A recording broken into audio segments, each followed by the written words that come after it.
From the National Newsroom of the Canadian Press, I'm Karen Rebo. Celebrity chef Jose Andres, the founder of the World Central Kitchen Aid Group, says he is heartbroken and grieving for the families, friends, and his whole WCK family after tragedy claimed the lives of some of his members yesterday in Gaza. The aid organization says an apparent Israeli airstrike killed 6 of its international workers, including a dual Canadian-American citizen and their Palestinian driver.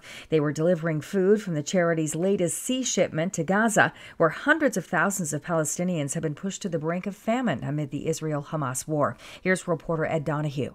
The group had just brought in a new shipload of food by a maritime route into Gaza. Footage showed the bodies at a hospital in central Gaza. Several of them wore protective gear with the charity's logo. The Israeli military has expressed sincere sorrow over the deaths of these 7 aid workers while stopping short of accepting responsibility. It pledged to review the incident. A federal inquiry into foreign interference is set to hear today from the independent MP at the center of allegations about foreign meddling in Canadian elections.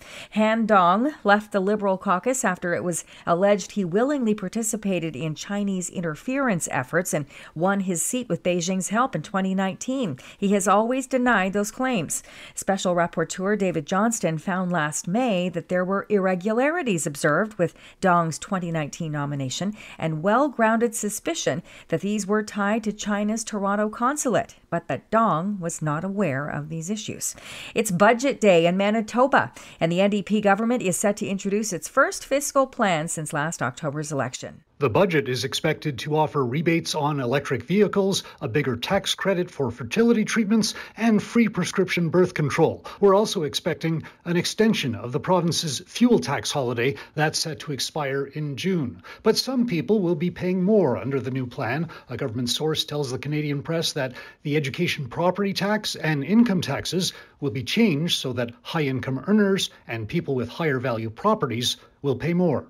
Steve Lambert, the Canadian Press, Winnipeg. Efforts are continuing to help a 2-year-old killer whale calf navigating itself out of a lagoon near the northern Vancouver Island village of Zabalos, BC. The calf has been stranded in the body of water for more than a week since its pregnant mother became trapped by the low tide and died on the rocky beach. Canadian Press reporter Dirk Meisner is at the scene and says morale is high as efforts to coax the orphaned orca through the narrow channel area continue. The local people have put some cedar boughs hanging off the bridge to guide the whale through. Also, there's some flowers at the side of the road, and people are stopping and with binoculars and looking out, and everyone's hoping for the best. The whale is showing signs of regular activity as it breaches the water every 7 to 10 minutes. This is the Canadian Press. In sports, Ronel Blanco of the Houston Astros threw the first no-hitter of the major leagues so far this season, blanking the Toronto Blue Jays 10-0 Monday night. The right-hander struck out 7 and walked 2. He walked George Springer to start the game and again with 2 outs in the 9th. When Vladimir Guerrero Jr. grounded out to end it, Blanco got mobbed by teammates.